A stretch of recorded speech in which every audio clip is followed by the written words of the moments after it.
Hi there, Libras. Welcome to your weekly tarot reading. When I was shuffling the cards, what I saw was,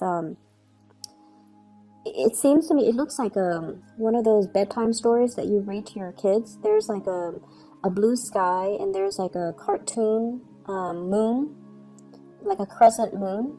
And then on top of it is this little puff of clouds, and there's a child lying on this puff of clouds and is kind of like resting on this moon and reading a book, and the child looks really, really content.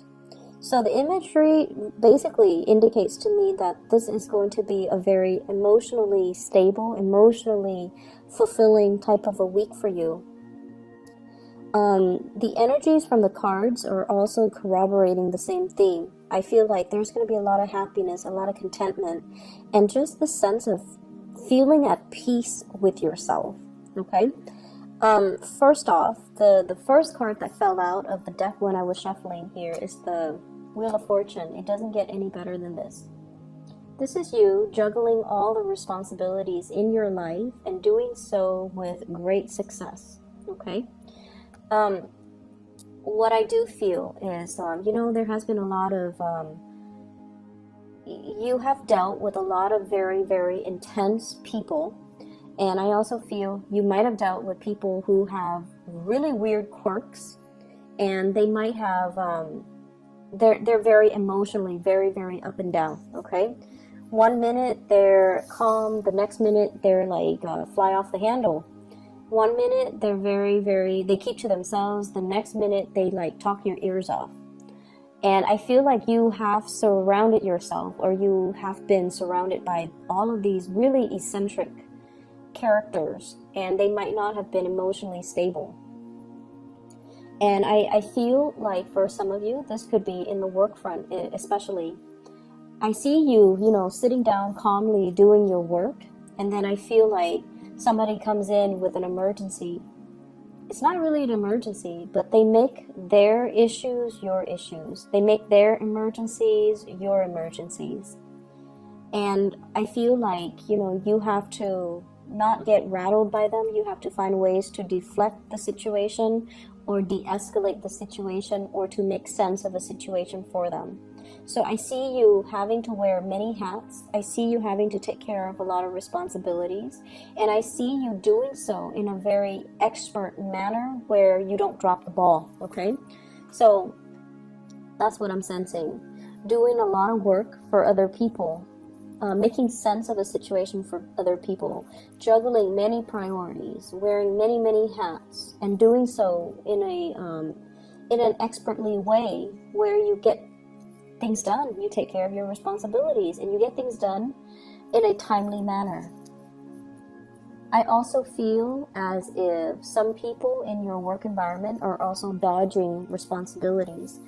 It's like not so much that they're dumping responsibilities on you, but the fact is that you're so efficient with your time and you're so good at what you do, it takes you less time to do things and with other people, it takes them twice the time to do things.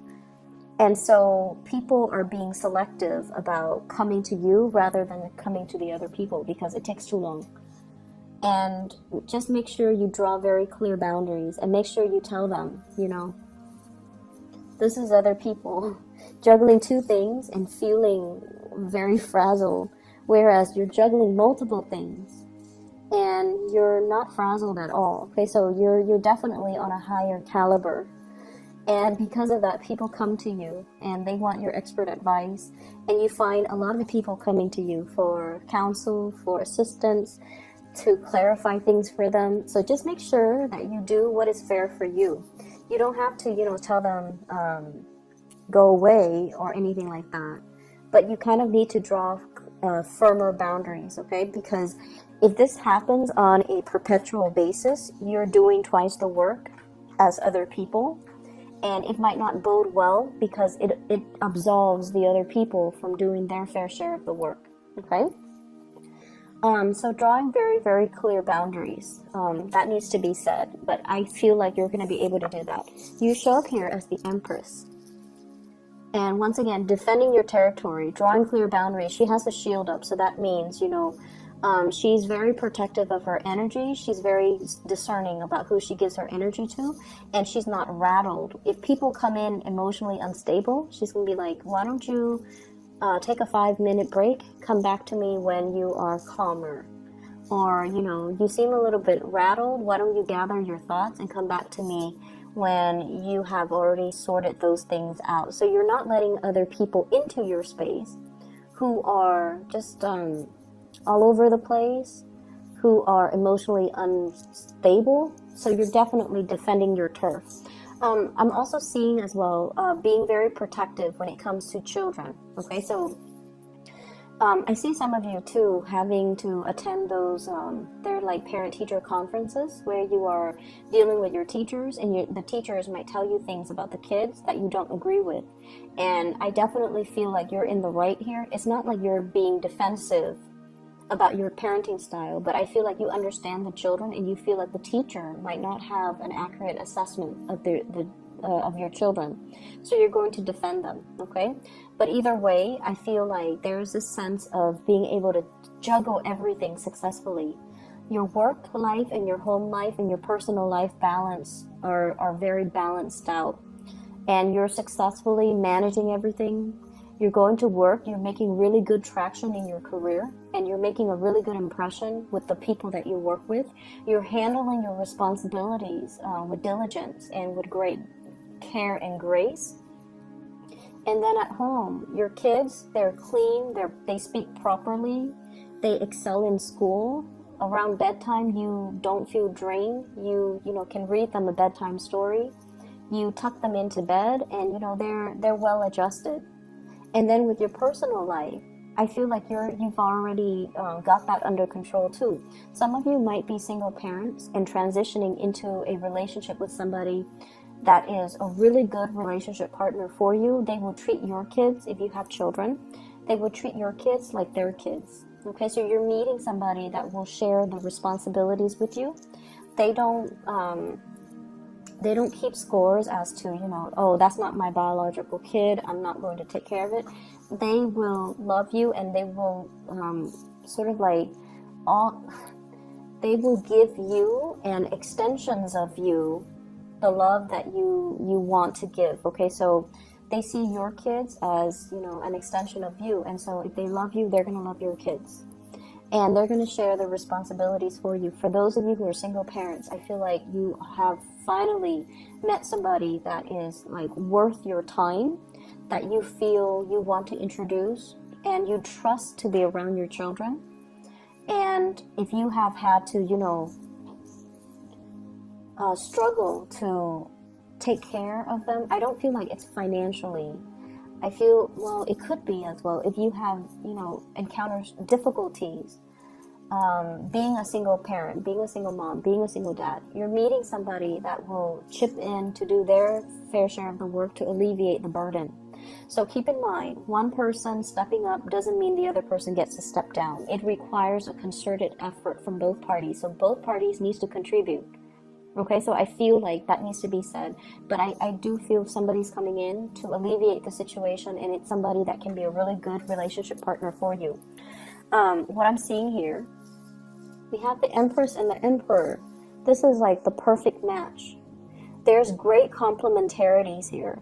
Okay, one person is like rules like kind of like the outdoors, the other person rules the public space. So I definitely feel like this is like the perfect match. Two people that owns their domain. Two people who are very emotionally healthy, and two people who are very successful in the world. So this is like a power couple dynamics coming together. And both people have really clearly defined roles, and they know what needs to be done, and they get to doing.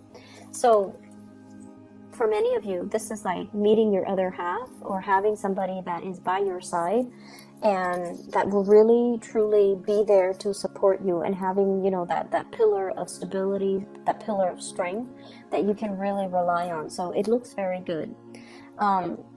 If there has been imbalances in relationship, and especially I feel like if one person, if you're in a relationship, one person is unemployed and one person was like taking care of everything, all the finances, there is going to be a balancing out where the other person is going to be able to get a job, to land something really good, and to reclaim their role and their status and their authority in that public environment. So that means, you know, getting the job, getting the recognition, getting a you know, it's like a self-esteem boosting job. Okay, so if they've been out of work for a while, they can doubt their capabilities, they can doubt their competencies, but I definitely feel like their self-esteem is going to be boosted. Also, for those of you who have been juggling 2 jobs, I feel like one of your job is going to really pick up, which will allow you to drop the other job. So if you've been doing 2 jobs because you were trying to make ends meet, one job, you might get a promotion, you might get like a pay increase, you might get a ladder, not a ladder, a vertical like promotion, or even a transfer. And that will allow you to, you know, financially be okay, where you can quit your other job and still be able to, you know, make the rent and to be able to live comfortably. So I definitely see an escalation in finances. Okay, I'm seeing some of you as well. You're given a lot of responsibilities because the people that you work for really trust you. They trust your skills, they trust your ability to get things done, they trust your ability to make decisions, and they trust that, you know, when you do something, it doesn't have errors. So I see like work that is returned to you without corrections, work that is returned to you without markings in red, because you do your due diligence to proofread, to make sure everything passes the common sense test before you even submit things. So I do feel like a lot of work returned to you without any revisions necessary. And because of that, you have a track record, or you have a reputation of doing something very, very successfully, and so people don't have to worry, and that's why they're giving you a lot of responsibilities. You are looked upon really favorably by somebody that you work under. So it could be a manager, a supervisor, whoever it is that is right above you. Because with this Emperor card, this is like a boss, a person in a position of power. It could be male or female. And it shows up here, 8 of Pentacles, right next to the work card. Work card. And basically what that denotes to me is, you know, somebody's really keeping an eye on you. They might have thought about creating a position for you, and they feel like you're perfect for the job. If you are going out and, you know, setting your resumes and things like that, I feel if you are in one job and you're just like, I don't really like the people, I don't like the people that I work with, but I love my supervisors or my manager, and I don't want to leave it, but I feel like I can't really progress here. You could send out your resumes, and then your supervisor, your manager will convince you to stay. They're not going to coerce you because they care about you. They care about your development, and they know if you're not happy, they don't want to force you.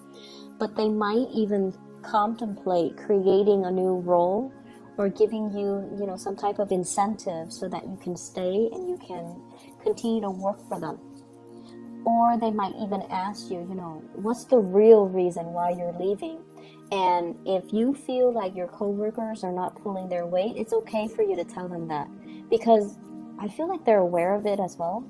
So if that is the problem, you definitely should voice your opinion and don't shy away from, you know, I see, you know, that Libran diplomacy coming in, where you don't want to step on people's toes, where you don't want to throw anybody under the bus.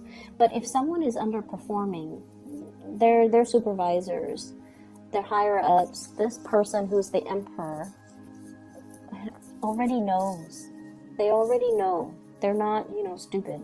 They already know. They've already seen it, and they are very aware of what's happening in this work environment. So I feel like it's safe for you to say, so-and-so is lazy, so-and-so is not pulling their weight, so-and-so is like opportunistic, and I have to do the work of 2 people, and I'm getting a salary of 1, and that's why I'm leaving. So I feel like, you know, putting it that way will actually further your own agenda. So I feel like they can try to accommodate you. They want to retain you. That's just the bottom line. Okay, they will try to do things to accommodate you. It doesn't mean that they're going to fire the other person, but I definitely feel like they can have a talk with them, they can reprimand them, and they can give them more responsibilities to make sure they finish it in a timely manner. So either way, you should voice these opinions, okay? I see here an element of the biological clock ticking. Some of you are probably pregnant, thinking about pregnancy, trying to get pregnant. The time is really good. You're very, very fertile. The time is good. So if you're thinking about that with a relationship partner, I feel like, you know, it's the right time. If you are trying to get yourself a little bit more financially stable first before you have children, then you want to be a little bit careful for the month of December, okay? I do see like unintended or unplanned pregnancies as well. But either way, that's coming in. You're hitting a very fertile phase. So I feel like it's going to work out in your favor, okay? You have a lot of good things coming in, Libras, and I feel like you're just going to be resting on cloud 9 is what it feels like. Emotionally, things are going to be really stable, okay? Let me see for singles. So singles, you're dealing with somebody that you're very attracted to, is what I'm seeing. I have the devil here, and this indicates to me really, really intense attraction. I feel like they're dealing with other people as well. So if this is something that you're still testing the waters on, until they tell you, hey, let's be exclusive, I feel like you should assume they're seeing other people. So if you want that exclusivity, you might need to be the one to, you know, approach the topic. So until they tell you we're exclusive, you're my girlfriend, then I feel like you should assume that they're talking to other people and seeing other people. I also feel like you're dating somebody who's not very financially stable. They're trying to be, because I feel like this person has a lot of pride, and they see your successes, and they know that, you know, they don't have a lot to offer. And there's a big part of them that is intimidated by your success as well. And I feel like that's going to be the motivating factor to get them a lot more, to kind of like encourage them to do more, to create more, to not settle for, you know, being underemployed or underpaid. So I feel like that's you're going to be the inspiration to kind of light that fire under them to get them to do more in their lives, okay? What I feel though is, for singles, there's definitely a really, really good match out there for you. If you're dating, you're gonna feel it. Like this match with the Empress and the Emperor, it indicates to me like a very serendipitous type of meeting with your other half. Okay, feeling like the other person has what it takes to be your significant other, or feeling like you have this really, really strong sense of teamwork, camaraderie, group work, or just, you know, you're seeing eye to eye with one another. Not only that, there's really, really strong physical chemistry between you and that other person. I feel like for some of you, you might have already encountered this person in the work environment, and the two of you you're sensing this connection, but you're also trying to be very professional about it as well, because you work together. So I definitely see that element coming into the picture. Okay, so either way, it's going to be a really good week for you guys. I'm really happy to see this. I hope the reading resonates, and once again, you know, have a wonderful week, and I'll try my very, very best to get the readings out for you on time. Okay, take care of yourself. Bye bye.